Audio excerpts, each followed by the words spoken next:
Tonight, we take you inside the newsroom of the Hill Times on Parliament Hill. WPBS is proud to partner with this prestigious publication so that we can bring you the latest information from the national capital. Here are Hill Times journalists Peter Mazaru and Sherelle Evelyn with the latest.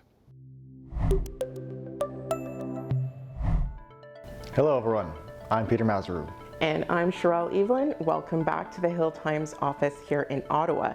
So it is a busy season in Canadian federal politics right now. There is a brand new budget to implement, an ambitious greenhouse gas emissions reduction plan to roll out, and a wild legislative season ahead. Peter, where should we begin? Let's start with the budget. Finance Minister Chrystia Freeland released the government's annual budget back on April 7th. Now, this included about $60 billion in new spending over the next 5 years. That money is going towards housing, dental care, helping Indigenous people, the military, attracting investment, and a new carbon capture tax credit.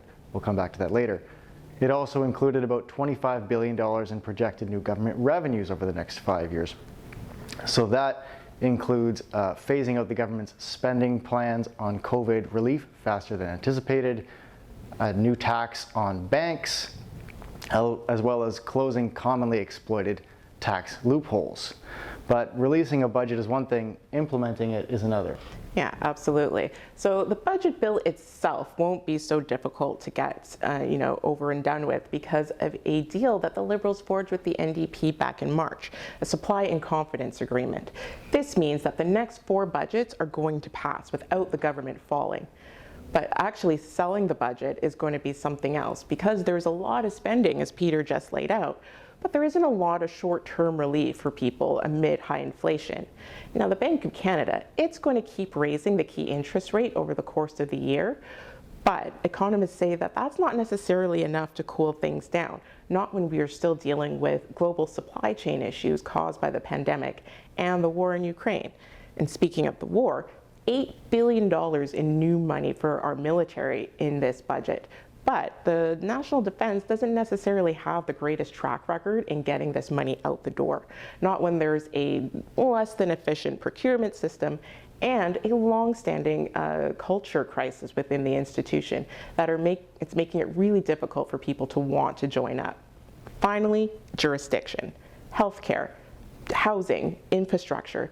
These aren't things that the feds can do by themselves. And provinces, not necessarily inclined to help, not when they have their own election seasons around the corner, like in Ontario and Quebec. So that's a lot of things for government to deal with just the budget. That's right, and that's not the only one. It also has an ambitious plan to cut greenhouse gas emissions by about 40% by the year 2030. This is the first of the government's climate targets on the way to 2050, when it says it wants Canada to have a net zero emissions economy. Now, to say that this is ambitious is an understatement. Canada has never really cut its emissions before, and it's not really good at meeting its climate targets if you look back in history either. So to get there, the government is betting big on a transition to electric vehicles across the country, on that carbon capture tax credit that I mentioned before, helping to reduce emissions in the oil and gas sector, and on its carbon pricing system. Now, the price of carbon emissions under that system is set to more than triple by the year 2030. So to help things along, the government has attached more than $9 billion to this plan that's due to roll out sometime between now and 2030.